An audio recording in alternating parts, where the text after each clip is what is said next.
Ела е изцяло сменен. В едното табло е високотоковата инсталация, а в другото табло за интернет кабелите към всяка стая. Хол с кухня в едно. Кухнята е правена по поръчка. Аспирацията е директно свързана към комина и има поставена възвратна клапа, за да не ви мирише от съседите. Вградена голяма съдомиялна Bosch, вграден отцедник, печка и котлони Bosch, вградена микровълнова Bosch. Тук е предвидено за хладилник. Има вграден рафт за бутилки.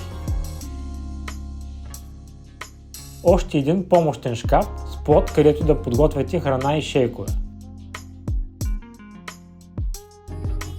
Тук е предвидено за телевизия и кухненска маса. В ъгъла може да сложите ъглов разтегателен диван. Тук можете да поставите едно барче и да гледате как вашите набори гонят топки и се потят.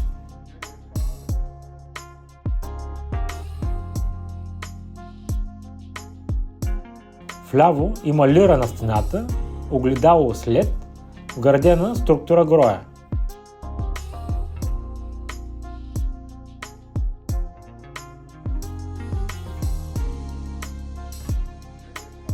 Вграден гардероб, под него е предвидено за пералня и сушилня. Апартаментът е с централна топла вода, но за всеки случай е монтиран 80 литра бойлер, ако някога има профилактика на водата. Това е детската спалня. Тук е предвидено за голямо легло или двоетажно детско легло. В нишата за гардероб с плътгащи върти. Срещу прозореца на светло да се сложи бюро, в тази стая има пуснати на две места интернет кабели.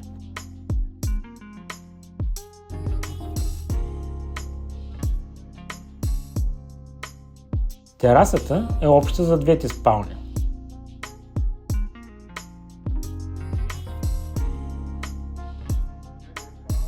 Това е родителската спалня. Вляво е предвидено за голямо легло, под климатика за диван, на тази стена два гардероба и място за телевизор по средата. Във всички стаи е поставена водоустойчива подова настилка.